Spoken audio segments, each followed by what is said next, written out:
welcome to South Shore Senior News's podcast, My Generation. I am the faithful host, Steve Dubin, and today we have a guest who will be talking about how you can help your loved ones find the college fit of their fantasy and the financing of their dreams.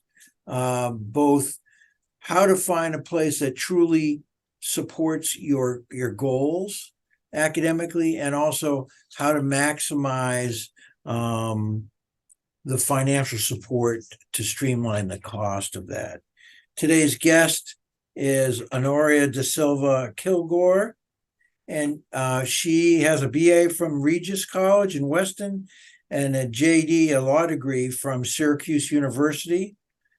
Honoria is a practicing lawyer as well as a consultant in the college admissions field, and has been doing this for a while. Got started by actually determining that when her son was ready for college, there was no better advisor than her to dig in her heels and find it herself, and then realized she loved doing it, loved helping people find better resources and better fits for themselves.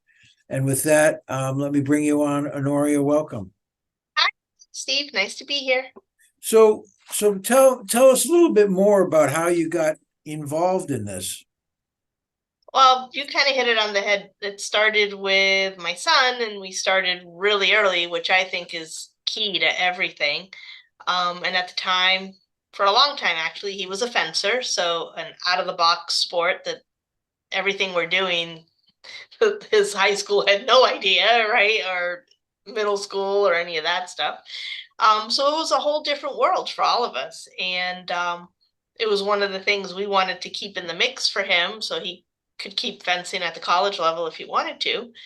But I also knew we weren't going to get any financial aid based on our household income. So I'm like, is that it? Is that the end of the story?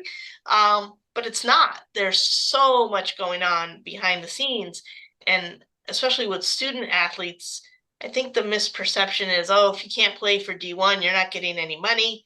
I can tell you that's not the case. What you're going to get is money for merit. So if you're academically talented enough to get into that school, and oh, by the way, coach wants you to play on their team, well, now those two things really intersect, pop you up, and you get in front of the line for some of that merit money.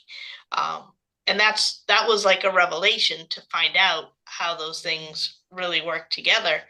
And it works with a lot of different combinations of different things. It's when we talk about best fit, it's not just the student's wish list. It has to also be, what does that student bring to the institution they're applying to that they value? And hopefully they value it with dollars. And when you get that synergy going back and forth, now you're going to maximize the dollars that are available to offset the total cost. Okay. And so I guess it would be nice to sort of resolve the story. So your son went off to college. Where did he go? And did he have a great experience? And did he continue to fence? Yes, and no, sort of. So he ended up going to Drury University in Madison, New Jersey. He loved it there.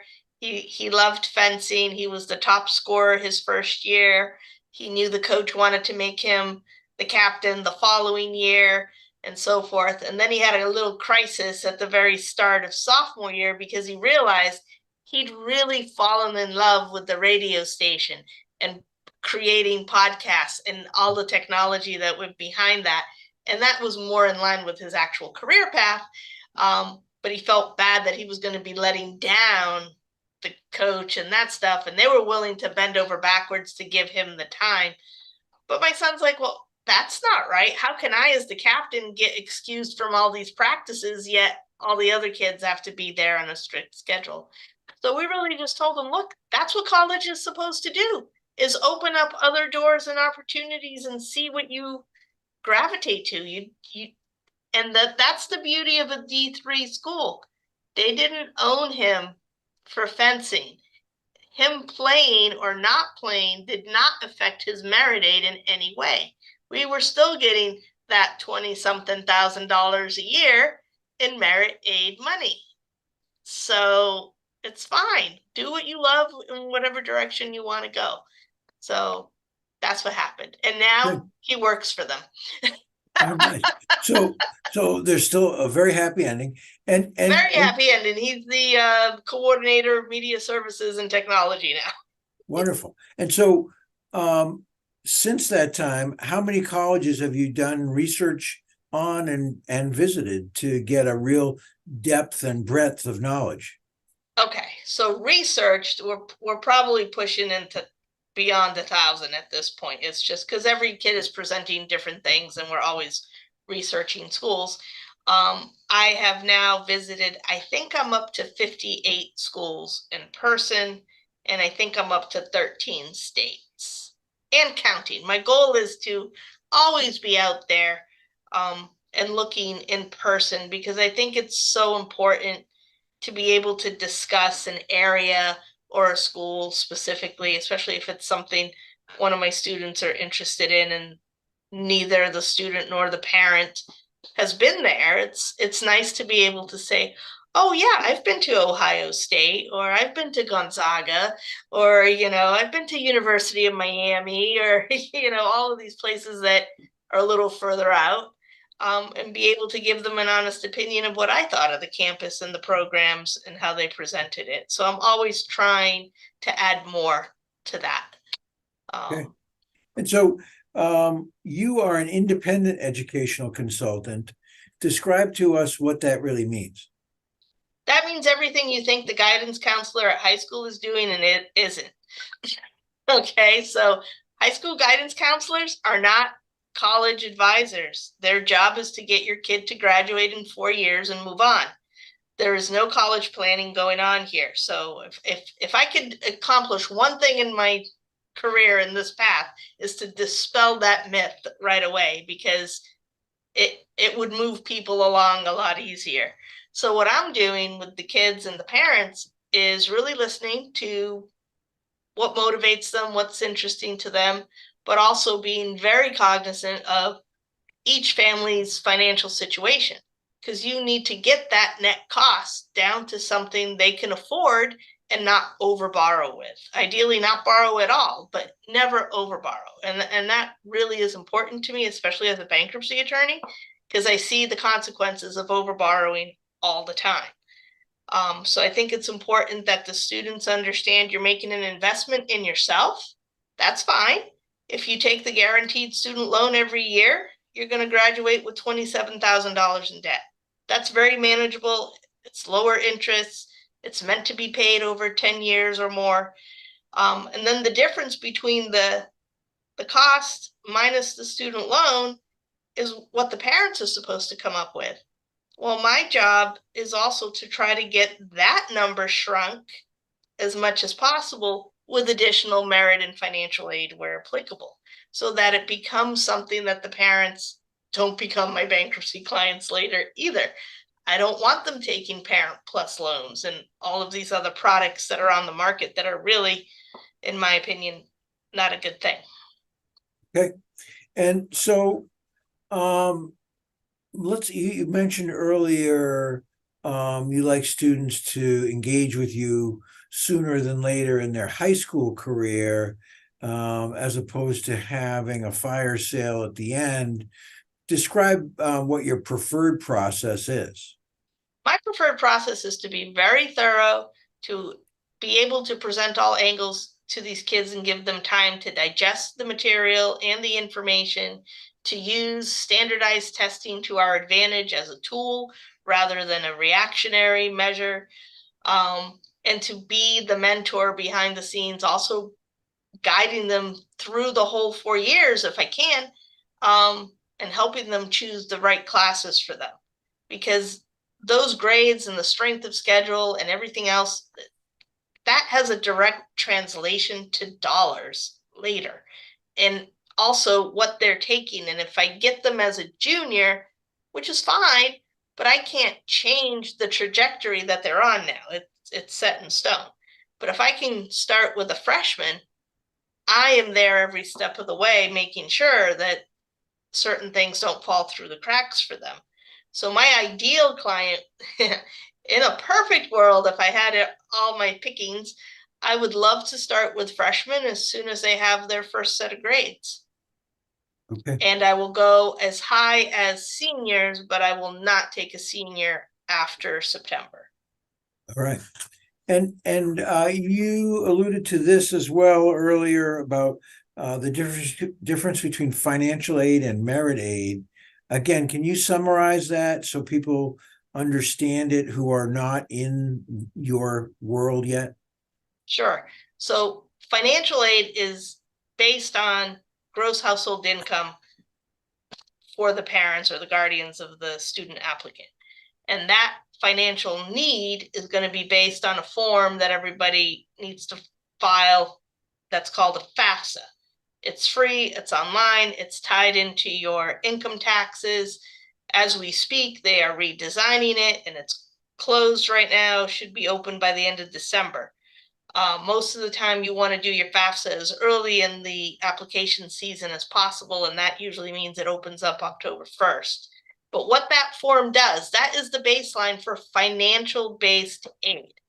It comes up with a determination of what your expected family contribution should be. So if this form says, we expect you to be able to pay $20,000 a year or 30 or whatever, let's just, because I can't do easy math in my head that's more complicated than this. So let's just say it's 30. And UMass Amherst right now costs 32,000 and change. At best, you have $2,000 of financial need based on that FAFSA. If you apply to a school that costs 60,000 and they expect you to still, your expected contribution doesn't change, well, now you have financial need of $30,000. By the same token, if you apply to a school that costs less than your expected family contribution, you will get $0 in financial aid. So it's not like it's a super static number, but it is a very important number that you need to be aware how that works. So generally speaking, a family making over $110,000 a year, whether they're a joint married couple or a single parent, is not going to qualify for financial-based aid. Okay. But a lot of schools won't consider you for their merit aid if they haven't first disqualified you from the financial aid scholarships available. Then they look at you as well and consider merit aid, which is free money. Merit aid is not loans, it is scholarships, it's grants. And some of the financial aid too can be scholarships and grants, but it also includes loans, like the guaranteed student loans. So that's the key difference between those two. And a lot of times what I find with the higher income earners is they're like, oh, we're not going to get any financial aid anyway, so I'm not going to bother with this FAFSA. Well, then they didn't get any merit aid either at some schools because you didn't go through the process. And some very selective schools, in addition to a FAFSA, they'll have you fill out another form called a CSS, which kind of is like the FAFSA on steroids of finances. So they want even more information. And that doesn't mean you're not going to get merit aid because you're not going to get the financial aid, but you still can get the merit aid. But if you don't go through their hoops, you don't get any of their money. So you got to do it. Okay. And then on the academic side, as well as lifestyle and everything else, how do you help students and families determine a good fit for the type of school or the specific school they may go to? For me, every student, there's a 3-pronged test that I'm applying for them. And first and foremost, everything's driven by academics. What's their lane academically? Where are they? I'm not going to turn a square peg round and vice versa. So I need to know where their GPAs are at, what's their strength of schedule, what are they doing, how are their standardized test scores. Do not fall for this nonsense about the SAT being optional, so it's not important. table that. That's a whole other discussion. Don't fall for that. It is still very important. And academics. So what do you like? What are you good at? I don't ask them what they want to be when they grow up. Some kids come in thinking, I really want to go down this path or this thing, but that's asking for a job. And I'm not asking you what you want to have as a job. I want to know what interests you, what you're good at, because jobs change. Jobs will become created that we don't even know today exist, or the technology or the skill set is going to change. What you need to be able to do, in my opinion, is have an education that teaches you how to think and how to pivot in whatever field you're in. I think that's the important part to be successful. And then another big part that I think parents miss out on is the social aspect. You know, think of your kid like a flower. Where are they going to bloom and become who they're supposed to be? If your flower needs a lot of sunshine, don't put them in the shade. And if your flower needs shade and lots of water, they're going to die in the sun. So you need to know what kind of personality you have. What are the things they're interested in? What are the things they might be interested in? Because if you don't have that in the mix, it never comes back later. So I want all of that untangible stuff, if you will, to be there, because like I told my parents, I want every student of mine to have something to do between Friday and Monday that's not a cake party. There should be other things to do, right? Get them interested, have them involved. They need to be vested in their community and in their campus. And then the third part is making sure that I'm giving these families options that the net cost can reasonably be expected to end up in the zone that they're comfortable with. Because to me, it does you no good to get into a school and then not be able to afford it. What's the point in that? Okay, yeah. And so that brings me to, what kind of money have you saved some of your kids and their families? Huh. And it's not always about just a dollar. For some parents who, you know, they could write that whole check if they wanted to. It's about, okay, where's my kid going to do well, right? But I'm just looking at, on my other screen, I'm just looking at some of my numbers from this year's class that are all freshmen right now. So the one that takes the cake, the big winner, is my student that ended up at the University of Miami, which costs, it's either $82,000 or $84,000 a year, which is insane. Took his student loan of $5,500. The rest of his aid came in a mixture of financial and merit aid. So his parents are paying a total of $8,309 a year. Very nice. I'd say that's pretty darn good, right? But it runs the gamut. So if you take somebody else, for example, let me pick somebody that's at Elon University down in North Carolina. Now, this kid's family, she's super smart, but they don't have any financial need. They're a higher earning family. I still save them 27%. She got her student loan. That school costs $59,014 a year. She takes her student loan. They gave her another package of merit aid money for $21,500. So that family's paying $37,514 instead of $59,014. And they're comfortable with that because that fit their budget of what they had. And it runs all over the place. Like the other extreme of that, let's look at a student from Massachusetts who went to Florida Atlantic University. She did not get merit aid at that school. She got plenty of merit aid at other schools, but she really liked this one. She got her $5,500 in student loans. Her parents' net cost is $19,910. That's less than she would have paid at UMass Dartmouth, where she also got accepted and got a $2,000 scholarship. But this one's still cheaper. Out of state school. but overall, net cost less expensive. And she likes it better.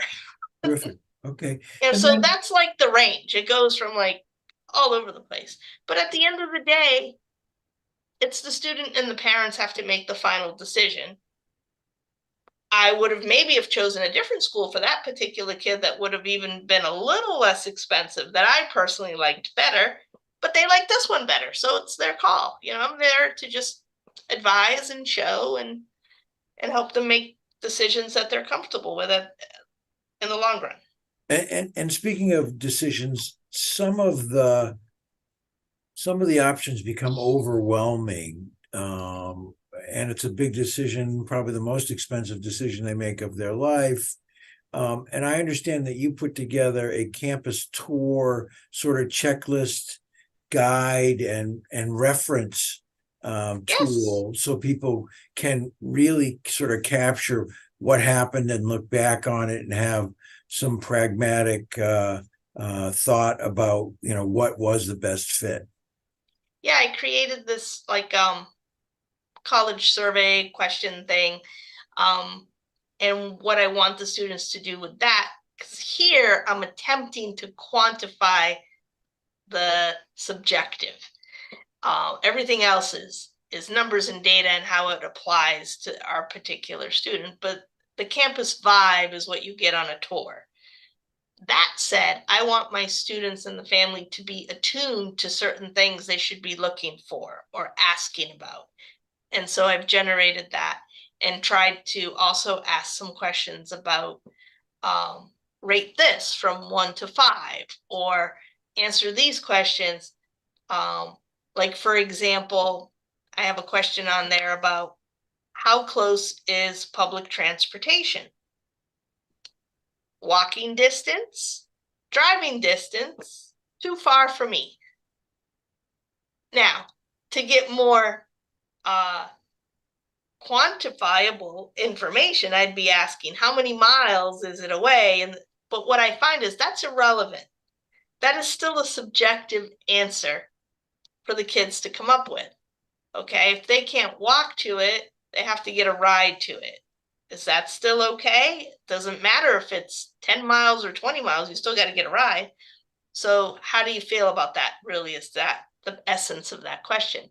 Or is it just too remote to comfortably think the student's going to get themselves to public transportation? And I think that's important if you're going further away. Be aware of these things. Where's the train station? Where's the airport? How do I get there? Is there a train into New York City? How do I get there? Do I walk to it? Do I have to take an Uber? I mean, you want to know these things. But so I asked them to go over the list, keep it kind of in their head, and then fill it out as soon as the tour is over, not during. I don't want them distracted. But while that information's fresh, you're back in your car, jot down. Because 6 months from now or a year from now, when we're reviewing all those final schools that you really liked and trying to weed some out, maybe it's easier to be able to go to reference. Oh, I like this thing about this school a little better than that one. Okay, fine. Because I want all my kids at the end, when we get to the final list of where they're going to apply to, 10 or less. There's no advantage to more than 10. Yeah. And less if you're even more firm on some that, these are the only ones I love. Because in my opinion, when we get to that point, my criteria is, okay, we've weeded through a lot. Now, the ones that are left, you have to love all of these. So if you love all of these, you only need to get into one, right? If you get into more, fantastic, we have more choices. But the whole notion of the safety school stuff I throw out, that's not useful. And you're going to get in somewhere because we've already previewed this, that you have good chances to get into these, and you have a good chance of getting enough financial assistance that's going to make it possible. So pick the one that gives you the best package. Okay, and so that sort of comes to the end of our segment, but the college tour tool is available on your website, and I know you also offer a free phone consultation for people to chat to see if they'd like to work with you. What's the best way to reach you? You can go to my website, personalcollegecounseling.com, and that has a lot of information on there. Or you can reach out to me directly, call, text, whatever works for you, 508-622-5250. And my process is always to start with a free consultation with the parent or parents to see if we're on the same page. And if we are, then I also need a one-on-one meeting with the student. And if we're still on the same page and they want to work with me, then we progress to a formal relationship. Okay, well, great. Well, it's been great having you on. Thank you for your knowledge and your time. Thank you. And let me say to our listeners and our audience, if you know of someone who's having a positive impact on the lives of seniors and those around them, please contact southshoresenior.com and suggest a guest. We're open to ideas. We often get good ideas from you. Honoria, I'm going to say thank you to you and nice to see your cat. Talk to you again. Thank you. All right. Bye-bye. Bye.